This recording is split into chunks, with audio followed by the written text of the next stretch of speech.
INN's traditional end-of-year retrospective. A look back on all the news that was featured on INN throughout 2023. And a look forward to 2024 and the looming US presidential circus, where Trump may be banned from the ballot. But just like whack-a-mole, other Trumps have appeared in Argentina and the Netherlands, joining a cast of crazies set to give us news shows a lot to talk about. And the INN Awards, all our favourite things, including a huge year for video games and our annual Word of the Year.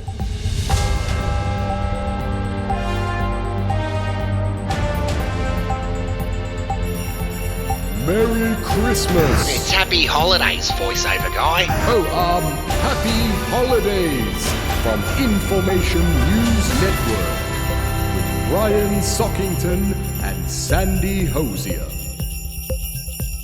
And Joe Sockic tries to muster up some excitement about the NBA's new in-season basketball tournament. That won't be easy. No, I don't imagine it would be.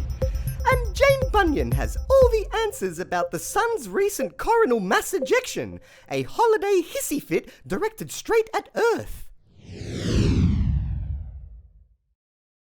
Well, it's that time of the year again, Brian. Is it Pride again? No, Christmas, Brian. Merry Christmas. No, it's Happy Holidays, Sandy. Happy holidays, or whatever it is you identify as celebrating. Oh, thanks, Sandy, and a very happy holidays to you too. Did you leave some cookies out for Santa this year? Not this year, Brian. They're $12 a packet at the moment. But I am looking forward to another new year with you and the whole gang here at INN News. Same here. So let's wrap things up for 2023 and join our tireless reporting team of Christinia Solich, James Plushfoot and Rupert Holsworthy for our traditional INN retrospective. The year started with formerly admired rich person Elon Musk purchasing Twitter for a lazy $44 billion. Not bad if you've got the money, eh? He promised to return free speech to a platform that had become heavily censored, upsetting many users who preferred when opinions they didn't share weren't allowed on the platform at all. New Zealand's single source of truth, Jacinda Ardern, resigned as Prime Minister after opinion polls showed that Jacinda Mania was mostly occurring outside her own country. Pfizer was ordered to release the documents they'd tried to suppress for 75 years, which contained interesting... No, that's enough of that, Christinia. Move on. German police had their hands full arresting Greta Thunberg at a climate protest and dealing with a real-life wizard. And Novak Djokovic upset Australians by being allowed to re-enter their country and then winning their tennis open for the 10th time. Western media went into fear-mongering overdrive as alleged Chinese spy balloons were discovered crossing US and Canadian airspace. Reports focused on aliens and unidentified anomalous phenomena, as politicians displayed a staggering inability to provide straight answers about the series of events. I mean, my phone's ringing off the wall, and we got a president of the United States and not saying anything. World Pride met the Sydney Mardi Gras for the first time, creating a rainbow explosion comparable to the rising number of children identifying as trans across the Western world. A different type of explosion affected residents of East Palestine, Ohio, where a train derailment became an environmental disaster after officials opted to conduct a controlled burn on the chemical tankers, the easiest and cheapest solution. And no one wanted to be near the 5-cent coin-sized radioactive capsule that went missing in Western Australia.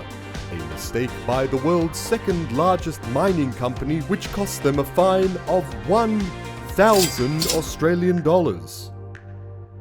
Big Bash cricket barely kept Joe Sockic awake, but he did muster up the courage to finally ask INN meteorologist Jane Bunion out on a date for Valentine's Day.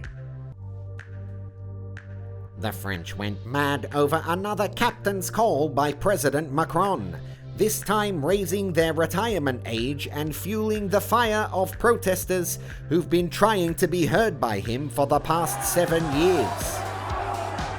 Sources of esteemed journalist Seymour Hersh concluded that the Russian-owned Nord Stream gas pipeline servicing Europe was sabotaged by the US. If Russia invades, there will be no longer a Nord Stream 2. We will bring an end to it. The Silicon Valley, First Republic and Signature banks all collapsed within a month. $556 billion in assets wiped out as many bet on woke policies being at the core of the failures. Everything, Everywhere, All at Once cleaned up at the 95th Academy Awards, which did not feature any assaults on stage this year. However, slap fighting took off as a popular sport for modern times, and the IPCC's 6th climate change report provided a proverbial slap in the face for governments and corporations not doing enough to support the new worldwide green economy. NATO chose the middle of a war between Russia and Ukraine, two nations divided over borders and military allegiances, to extend its military alliance to Finland, a country sharing a 1,300-kilometre border with Russia. A 21-year-old airman on a gaming chat site leaked classified Pentagon documents that exposed secret military tactics about the war in Ukraine, or something like that. All I remember is the Stormy Daniels stuff in the first Trump indictment, and then the second and the third and the fourth. Self-proclaimed women's rights activist Posey Parker was upstaged by some prancing, dancing Nazis that showed up for the cameras in Melbourne, while Bud Light got rejected by Americans after promoting trans activist Dylan Mulvaney. The only real signs of intelligence seem to be coming from AI, as ChatGPT got busy passing law and business exams and destroying the education system. The former Prince of Wales was crowned King Charles III, to the astonishment of people suffering through a cost of living crisis, although Meghan Markle and Stan Grant kept people interested and talking about the event. TikTok received some heat as countries around the world scrambled to ban government employees from using the app, which made no difference to its rampant use amongst young people, particularly during their school day. New South Wales police flexed their muscle, tasering a 95-year-old woman with dementia in aged care. And INN celebrated its first anniversary. The Hand and the whole team at Lost Sock Studios shared a behind-the-scenes look into the characters and inspiration behind our information news network. Yevgeny Prigozhin, a former hot dog salesman and right-hand man of Russia's Vladimir Putin, led his Wagner military group to a rebellion against Russian leadership. Unfortunately, the rebellion lasted just on 4 days before being abandoned and reversed. But that didn't stop the mainstream reporting on the huge embarrassment for Putin and the turning point in the war on Ukraine. 2 months later, Prigozhin was dead in a mysterious plane accident while the war in Ukraine continued. A non-binary transgender nuclear engineer and Deputy Secretary of the Biden administration was charged and sentenced after stealing designer luggage at Dallas Airport and allegedly wearing the dresses inside at a work function. A Titan submersible vehicle was crushed by the ocean as the middle class on the internet laughed out loud at the rich elites inside. And a woman has been charging Gen Z workers $480 an hour to help them overcome their fear of phones and microaggressions. Let me show you how to pick this up and make it happen. In sport, Manchester City achieved the historic treble, including their first ever UEFA Champions League win. And in weather, Canada got smoked out by record-setting wildfires. You know, I've had a ball bringing INN news to our viewers and donating producers this year. Yep, I feel the same way, especially now that The Hand has officially launched our website so people can actually see us. Yes, our new home at INNformationnews.com is up and running with a store, subscriptions and donations. And we want everyone to check out all of our stories, new and old. Absolutely. You know, it's not old news if you haven't seen it. Or if you've forgotten it happened. Yes, quite right. And now for the second half of our INN 2023 retrospective. Fires across Canada continued, but the French lit fires of their own, going absolutely troppo again after the tragic death of a 17-year-old boy who was shot by police at a traffic stop. Wild scenes took place in Paris and around the country, which did catch the eye of French President Emmanuel Macron, who blamed teenagers on TikTok and then buggered off to go dancing at an Elton John concert. The former British Empire or Commonwealth Games were abruptly cancelled by Victorian Premier Dan Andrews, who claimed costs had blown out to $6 or $7 or more billion. The INN crew took a trip to the United States to celebrate their most important day of Pride. No, not that Pride, the 4th of July. Although another spate of shootings did dampen the mood in a country that has some serious issues to work out. And as the world's oldest newspaper shut down, Elon Musk unveiled X, a rebrand of Twitter that will one day become your digital ID, newspaper, social media and bank account all in one. The Poms went feral during an Ashes cricket test at Lords after the Australian wicketkeeper dared to run out one of their dozy batsmen. And Jane Bunion tried to keep her cool as heatwaves spread around the world. Matilda Mania goes absolutely bonkers as the Australian women's soccer team wins over the hearts of a nation during the FIFA Women's World Cup. Ratings records tumbled as almost every person in the country spent 3 weeks talking about their new favourite sport and team. The Netherlands took a stand on the use of technology in classrooms in an attempt to actually teach things in their schools again. A Melbourne woman cooked a beef Wellington for a luncheon that resulted in her being charged on 3 counts of murder and 5 counts of attempted murder, in a mystery only rivaled by the Prigozhin plane crash. India landed on the dark side of the moon, while a special US congressional hearing was finally held on the presence of UFOs.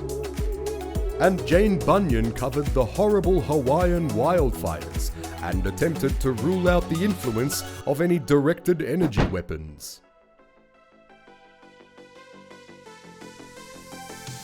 Victorian Premier Daniel Andrews finally resigned. INN's Joe Sockic presented a special look back at the greatest moments of the Teflon-coated man's career, which brought so much safety and effectiveness to his constituents, whether they wanted it or not. Canadian Prime Minister Justin Trudeau has had a rough patch, publicly accusing the Indian government of murder, before hosting Ukrainian President Zelensky in Canadian Parliament, where they both gave a standing ovation to a 98-year-old former Nazi. INN discovered conflicts and wars happening outside of Russia and Ukraine. And US police celebrate as they finally get around to making an arrest in the 1996 murder case related to influential rapper Tupac. And Collingwood won the AFL Premiership, rewarding its army of fans who'd survived 2 years of heart-stopping, myocarditis-inducing football that led to their record-equalling 16th premiership. Australia's referendum on instating an Indigenous voice to Parliament was emphatically voted down across every state and territory in the country, except for Canberra, of course. The long campaign divided itself down the usual left and right political lines, causing some to wonder why the approximately $450 million spent on the vote wasn't actually used to help people in need. War broke out between Israel and Palestine after 3,000 Hamas militants killed well over 1,000 civilians and kidnapped almost 250 others in a terrifying and surprising attack. The Israeli government retaliated with force, causing the world to divide down the usual left and right political lines. Again. Halloween brought tricks and treats to the US Congress. Republicans removed their own House Speaker as the US treated itself to another debt ceiling increase, dividing people down the usual left and, well, you get the idea. UK PM Rishi Sunak sacks his Home Secretary Suella Braverman after she made comments on immigration and Palestinian protesters that were way too conservative for his Conservative Party, proving you need to be in formation with everyone if you're going to be in formation. A week-long ceasefire was called between Israel and Hamas, although it's unclear whether the decision was influenced by local city councils across Australia, who held debates, flew flags, and petitioned the federal government to intervene in the ideological and religious war. Ukraine, Myanmar, and Sudan remain hopeful that Australian local councils can help with their predicaments. An Optus internet outage provides some serious first world problems for 10 million Australians. Cyber attacks shut down freight transport, and cyber trucks hit the roads for the first time. Bruce Lehrmann took an Australian network TV broadcaster to court, renewing rape allegations made by fellow Liberal staffer Brittany Higgins, who was found unclothed in the office of former Defence Minister Senator Linda Reynolds after a drunken night out. The criminal case was abandoned due to jury misconduct before charges were dropped by Higgins' lawyers prior to her receiving over $2.4 million in compensation from the Commonwealth and then moving to France with her new boyfriend. Tesla recalled 2 million US cars due to safety concerns with their autopilot systems, which didn't stop the company Cruise from deploying a fleet of driverless taxis in San Francisco, causing almost as much chaos as their opioid crisis. In related news, Myanmar surpassed Afghanistan as the world's largest producer of opium. White Palace, yum yum. Smack. White Lotus, the Chinaman's nightcap. Shanghai Sally. The Wig in Argentina and the Golden Pompadour in the Netherlands win huge elections as part of what the mainstream media are calling a global lurch to the right. Although American Democrats are doing their bit for democracy, erasing Donald Trump as an option on election ballots in Colorado and Maine, kicking off what is sure to be another circus-like US election year. Stay tuned for sport with Joe Snake Dog Sockic and weather with INN meteorologist Jane Bunion. But for now, happy holidays and join us again on Information News Network in 2024.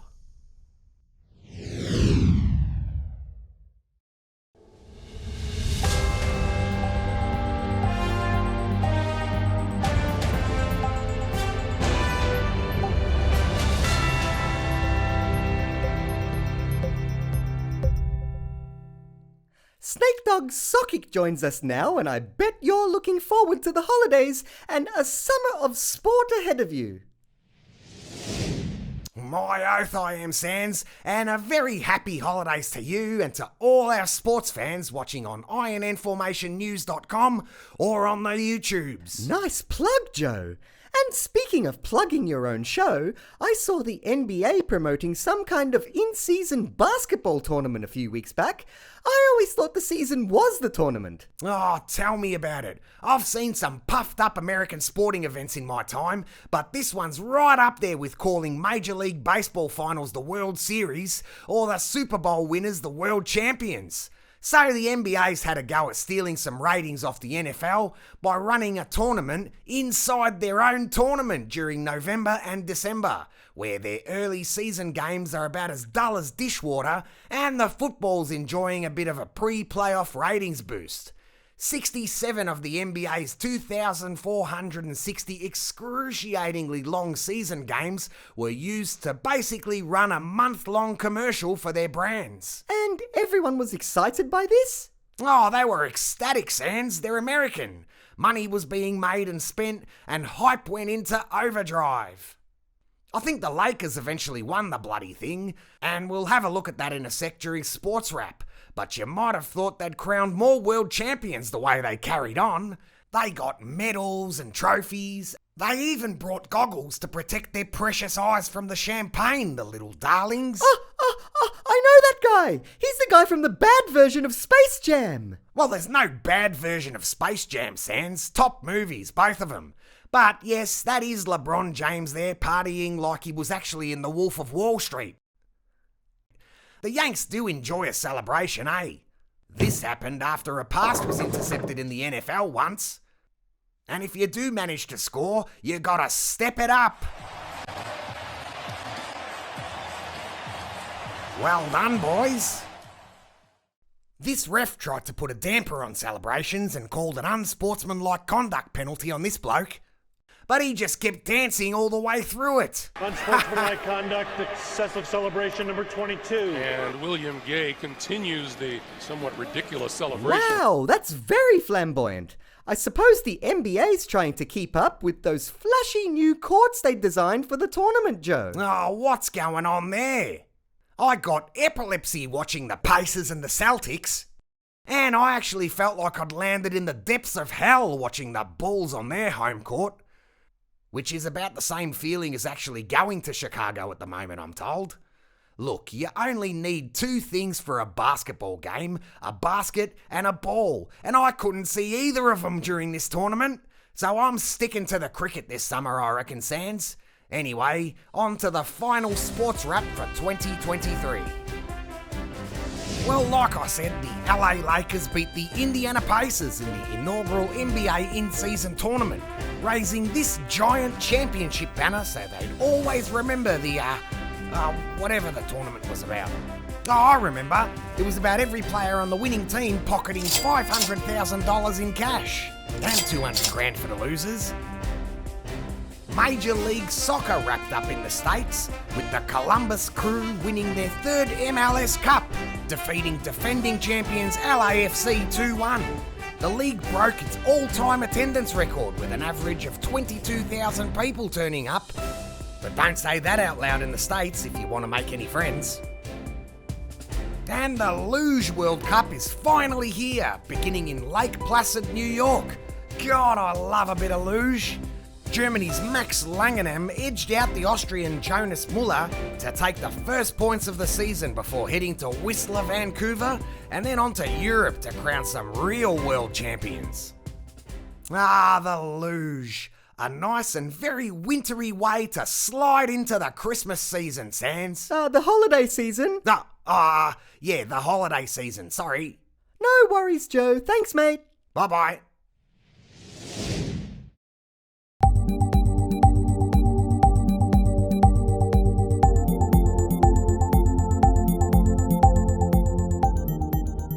Happy holidays, Jane. What's up with the weather this month? Well, not much, actually. We're looking forward to some beautiful Christmas sunshine. Holiday sunshine, Jane. Holiday sunshine, sorry.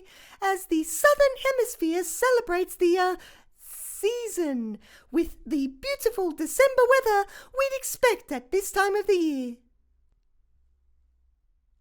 Wow, that's good. If a little short, but I suppose no news is good news when you're in a climate crisis, isn't that right, Jane? That is right, Brian. Good. So, nothing left to do now but enjoy those sunny rays, hey? Yep, nothing to worry about. All set for another perfect Aussie summer. Well, aside from the coronal mass ejection of the sun due to hit the Earth any moment. Okay, Jane, I guess we'll see you again after the, wait, what? Yes, Brian? What was that about the horrible mass ejection of the sun, or? Oh, the coronal mass ejection? Yes, that one. That one sounds important. Well, what do you want to know about it? Well, I'd like to know what it is, for one. Oh, right. I'm sure it's nothing, Brian. Just a little massive solar flare and a geomagnetic storm that scientists think might disrupt radio, TV and GPS communications. I wouldn't worry about it. Wait, hold on. Are you saying the sun's activity could potentially kill our communications, Jane? When's that supposed to happen? Actually, I think they said it happened already. Wait, what? Where? Well, I don't know where, Brian. I'm a meteorologist, not a cosmologist. But large solar flares like this coronal mass ejection can be destructive, particularly as we approach the sun's solar maximum, or peak of its 11-year energy cycle that produces increased sunspots and solar flares that can increase global temperatures by 0.2 of a degree and damage satellites and the technology we need for communications. All from the sun's solar flares? Sorry? The communications breakdowns. The communications breakdown? Yes, you were saying this can happen because of the sun. What can? The communications breakdowns, Jane. They can happen because of the sun. Oh, wow. You must have gone to the same meteorology school as me. Right. Anyway, before you take off, can we have you share a summer forecast with us for the holidays? Oh, of course. I have our exclusive INN 9.5-day forecast ready, and you can see lovely temperatures stretching across the board. And I think if we just multiply this forecast by another 9.5, add the effects of the solar maximum, plus the man-made contributions to climate change, and yep, there we go. Our very first 90.25-day forecast, which takes us all the way through to the end of summer, Brian. That's great, Jane. Wow, there are some pretty high temperatures on the way, so be sure to slip, slop, slap, seek and slide. Or if you're not sure what that government message even means anymore, just head over to Crazy Harry's Hazmats, where you'll find the right suit to keep you protected from anything that nuclear ball in the sky can throw at you. At Crazy Harry's, they make climate hell healthy. There you go, a meteorologist's perspective on the sun's ability to torment us from 149 million kilometers away. Thanks, Jane. Do you play games, Brian? You mean shifty news media games? No, video games. Oh, yes, of course. Which one are we promoting again? Well, none of them. Yet. But I did catch some of the 2023 Game Awards in LA, where Baldur's Gate 3 just won Game of the Year. Oh yes, a top win there, especially in one of the best years for gaming in history. And there was a nice little nod to the trans community too, with the jury of 100 gaming influencers and media reps completely shunning Hogwarts Legacy, the highest selling game of the year, from receiving even a single nomination in any category, Jane. Well, it's no surprise really, given it was inspired by J.K. Rowling's books, the birthing person who became a hated transphobe around the world for her opinions that weren't in formation with new norms, Brian. Well, no wonder the 140-odd programmers and artists at Avalanche Software weren't nominated. They have to learn that you can't really be in formation unless everyone you associate with is too. Which brings us to the presentation of our own awards, beginning with our annual Word of the Year. Oh, I can't wait! I hope it's not misinformation again. No, although this year's word does go well with misinformation and is used just as often. This year's Word of the Year is problematic. Why is that problematic? No, it is problematic. Oh, the word is problematic. Yes, a word which has grown in popularity every year since 2010. Problematic. Seriously problematic. But now the moment we've all been waiting for, the presentation of our inaugural INN Golden Sock Puppet of the Year Award. I'm so excited! We get to make a regular personality or organisation an honorary sock puppet just like us. Yes, it's our way of honouring the ones who have done the most to keep us all thinking information rather than for ourselves, like the lunatics, misinformers and conspiracy theorists. And the nominees for the INN Golden Sock Puppet of the Year award are Dylan Mulvaney, for pushing the boundaries of what social media influencers need to do to become successful. Daniel Andrews, for extraordinary achievement in narrative control throughout his time as Victorian Premier. Justin Trudeau, for leading a government so inclusive it invited a former Nazi to be honoured in front of the Jewish Ukrainian President Zelensky. Wired.com, for allowing writer Yana Gray to give Hogwarts Legacy a 1 out of 10 review due to its association with the problematic J.K. Rowling.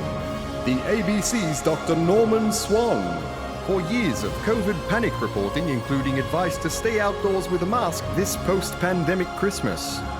And CNN, for its 24/7 coverage of everything Donald Trump, including opinion pieces on why he's still so popular. And the Golden Sock Puppet of the Year for 2023 is Daniel Andrews. Our inaugural Golden Spotty was a close call, with the ABC's Dr. Norman Swan almost getting over the line for his outstanding contribution to mainstream media COVID panic, including a litany of way-off predictions, doomsday-style advice, and blaming the early heart attack deaths of Shane Warne and Kimberly Kitching on COVID without evidence, or even COVID. The self-proclaimed most trusted doctor in Australia, who hasn't practiced medicine in over 30 years, makes a worthy runner-up for this year's award. Well done, Norman. And to our victor, Daniel Michael Andrews, born on the 6th of July 1972 and becoming a politician shortly after. His ruthless style of dictatorial leadership led to the longest COVID lockdown on planet Earth, the forced termination of workers opposed to injection mandates, the highest state debt in the country costing $170 million a week in interest, and the highest taxes in the country, including a COVID debt levy which will tax homeowners for the bills he racked up. But aside from secret deals with China, constant resignations within his cabinet, lying by omission during COVID and anti-corruption commissions, and running unprecedented PR campaigns on social media rather than attending public events, loyal fans of the progressive Premier continue to support the man who became known as Teflon Dan to the bitter end. No one has controlled the mainstream narrative the way Dan did from the seat of Victorian power, and that makes him our first ever Golden Spotty Award winner for 2023. And one tough act to follow, guys. What an incredible achievement for the beloved Premier, who truly went above and beyond to keep us all information on so many things, and for such a long time, Sandy. Wow, I can't think of a more deserving recipient, Brian. And now that he's retired from office, we might not see a puppet like Dan Andrews again for a long, long time to come. We can only hope so. That's right.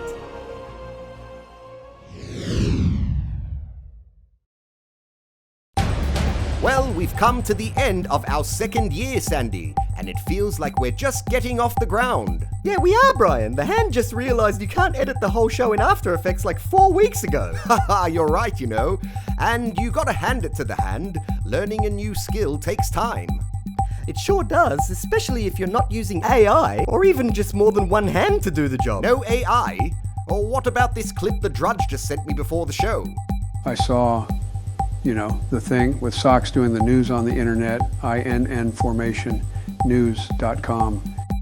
And this one? It's a bloody sock puppet show, but I know INN is a hell of a lot better than the mainstream news. Yeah, I think the Drudge makes those himself, Brian. Well, I don't claim to know how things happen around here, but I do know our INN viewers are getting information with a truly independent news program. Well, you can't get more independent. So if you value what we're doing, send some value in return with a Christmas donation and you'll officially become an INN producer of our next show. Yes, a Christmas gift certain to keep on giving. Just go to innformationnews.com and help us continue to create the best sock puppet news program in the world. But for now, Merry Christmas. You've got to say happy holidays now. Shut up. And a very happy new year from all of us at Information News Network. And as always, may our news be your views, and we'll see you again next year. Melakaliki Maka, Brian! A wise way to say it, my friend.